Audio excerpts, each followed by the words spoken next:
The Gospel of Mark, King James Version, chapter 7.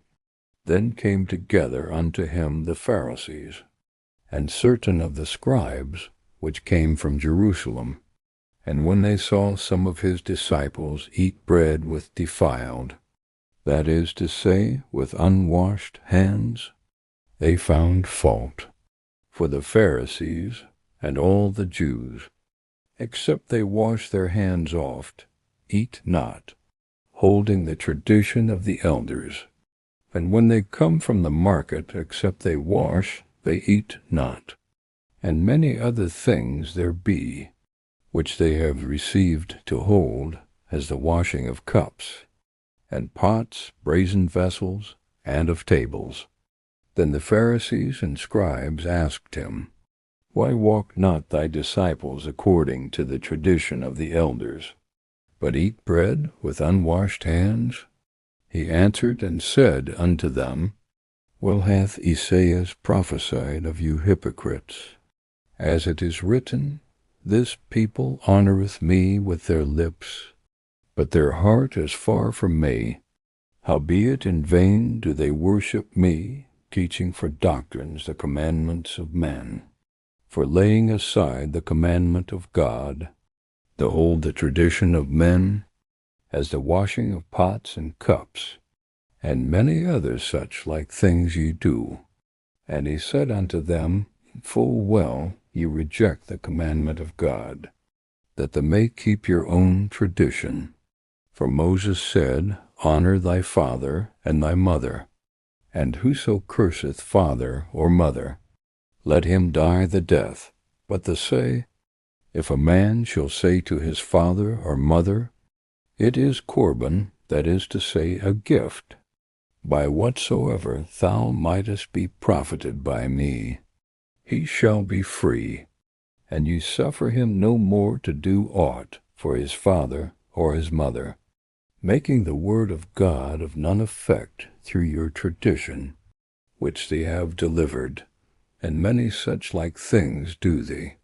And when he had called all the people unto him, he said unto them, Hearken unto me every one of you, and understand. There is nothing from without a man, that entering into him can defile him.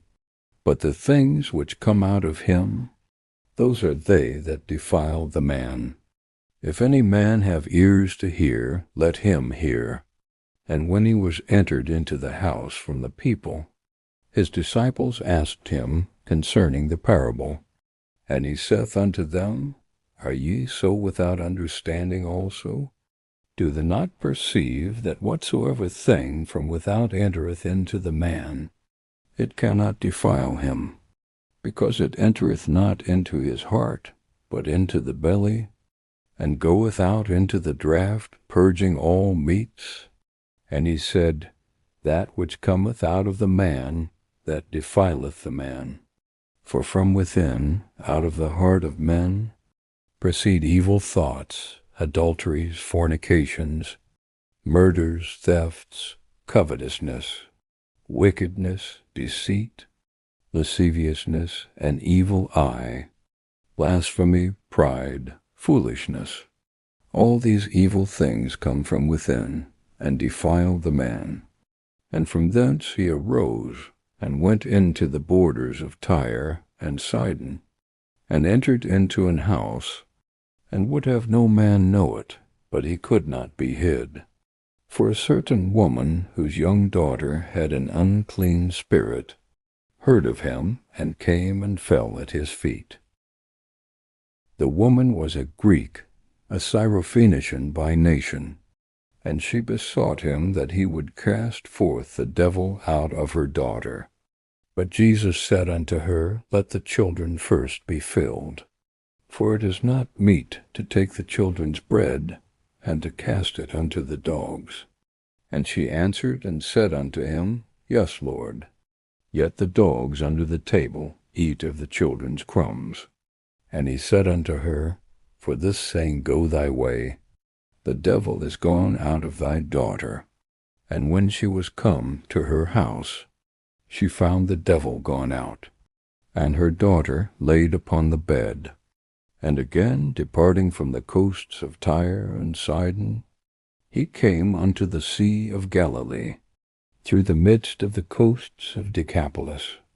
And they bring unto him one that was deaf, and had an impediment in his speech. And they beseech him to put his hand upon him. And he took him aside from the multitude, and put his fingers into his ears. And he spit, and touched his tongue. And looking up to heaven, he sighed, and saith unto him, Ephphatha, that is, be opened.